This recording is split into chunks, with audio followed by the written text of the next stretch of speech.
Hello everyone, Prachi की पाठशाला में आपका स्वागत है। यहाँ पे हम पार्ट 2 स्टार्ट करेंगे, इलेक्शन एंड यहाँ पे पढ़ेंगे कि comparison between FPTP and PR system of elections. जैसे कि हमने पार्ट 1 में पढ़ा था इन दोनों के बारे में, तो इसका कंपैरिजन यही है कि जो एफपीटीपी है वो स्मॉल ज्योग्राफिकल यूनिट्स में डिवाइडेड होता है। इसे एक रिप्रेजेंटेटिव इलेक्ट करते हैं, सीधा वोटर उसी कैंडिडेट को वोट देने जाता है और जो सबसे ज़्यादा वोट पाते हैं 50% या 1% से मेजॉरिटी में वोट ज़्यादा पाते हैं वही जीतते हैं। इसके एग्जाम्पल है यूके एंड इंडिया। और पीआर सिस्टम की बात करें तो इसमें एक सिंगल कॉन्स्टिट्यूएंसी बनी होती है, एक पूरी लार्ज पार्टी को वोट दिया जाता है, मोर देन 1 रिप्रेजेंटेटिव होते हैं उसके अंदर, पार्टी के अंदर, और एवरी पार्टी को प्रोपोर्शनल के हिसाब से या परसेंटेज के हिसाब से वहाँ पर सीट मिलती है और जो कैंडिडेट मेजॉरिटी के हिसाब से विन होता है वो जीत जाता है। ये इसके एग्जाम्पल्स इज़राइल और नीदरलैंड्स हैं। यहाँ पर जो पीआर सिस्टम है ये थोड़ा सा इंडिया में भी दिखाई देता है राज्यसभा की साइड। नेक्स्ट टॉपिक है हमारा, why did India adopted FPTP system. India ने ये क्यों अडॉप्ट किया है? तो इसका बेसिक रीज़न यही है क्योंकि ये बहुत पॉपुलर सिस्टम है और जो एंटायर इलेक्शन सिस्टम है वो बहुत कॉमन हो जाता है, इजी टू अंडरस्टैंड हो जाता है और जो कॉमन वोटर्स हैं उनके लिए भी बहुत इजी हो जाता है इसको समझना, और क्लियर चॉइस के हिसाब से वो अपने पर्सन जो रिप्रेजेंटेटिव है उसको इलेक्ट कर सकते हैं और वोटर्स अपनी ग्रेटर इम्पोर्टेंस पार्टी को ना दे के कैंडिडेट को दे पाते हैं और बैलेंस कर पाते हैं हर चीज़ को। सिस्टम है ये वोटर को हेल्प करता है कि सिंप्लीफाई चीज़ें करने के लिए पार्टीज़ के बीच में नहीं, स्पेसिफिक कैंडिडेट के बीच में। थोड़ी सी और इसकी नॉलेज लें तो जो वोटर्स होता है उनको पता होता है कि इसमें रिप्रेजेंटेटिव हमने किसको वोट दिया है। तो जो जर्नली जो एफपीटीपी सिस्टम है इसमें सबसे इम्पॉर्टेंट ये है कि एक कॉलोनाइजेशन में भी हेल्प करता है, एक्स्ट्रा बोनस मिलता है। फॉर एग्ज़ाम्पल 2 पार्टीज़ मिलके एक सिंगल पार्टी बना सकती है, इसे कॉलोनाइजेशन कहते हैं।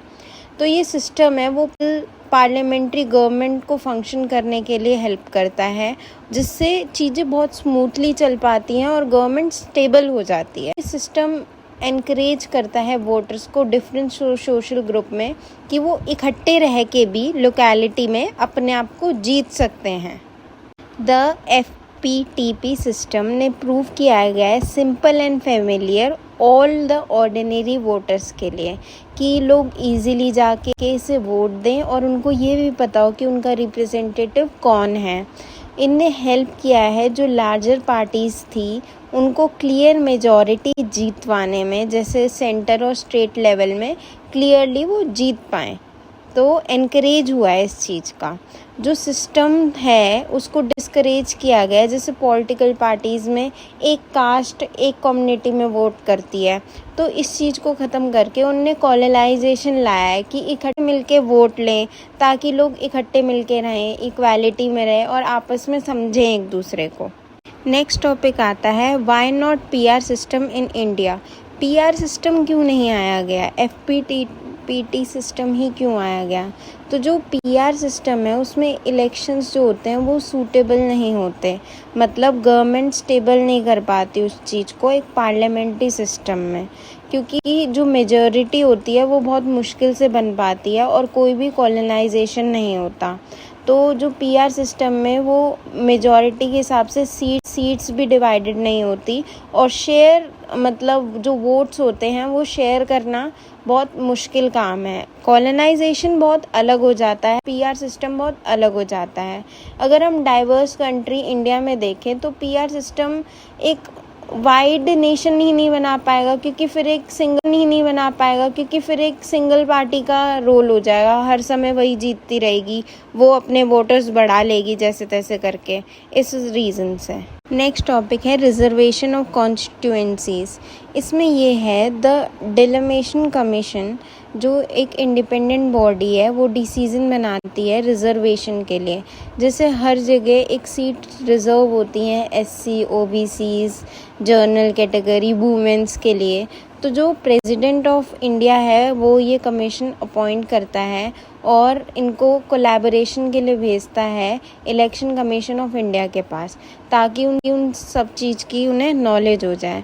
तो जो नंबर ऑफ सीट रिजर्व होती है ईच स्टेट में, वो प्रोपोर्शनल टू एससी, एसटी और रिजर्व होती है एज अ स्टेट, मतलब सबके रिलेटेड और प्रोपोर्शनल इक्वल में होगा, ताकि आपस में कोई लड़ाई झगड़ा ना हो पाए। एक बाउंड्रीज भी बनाता है। एससी जो सीट रिजर्व्ड होती हैं वो एक highest proportions of schedule tribes के लिए होती हैं। The Delimitation Commission consider two factors when it comes to the schedule caste. वो दो फैक्टर्स यूज़ करते हैं।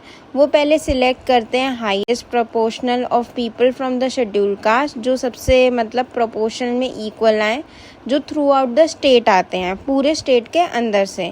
ऐसा क्यों करते हैं? ताकि जो पॉपुलेशन है वो फेयरली डिस्ट्रीब्यूट हो जाए पूरी country, across the country. Next topic आता है हमारा फ्री एंड फेयर इलेक्शंस।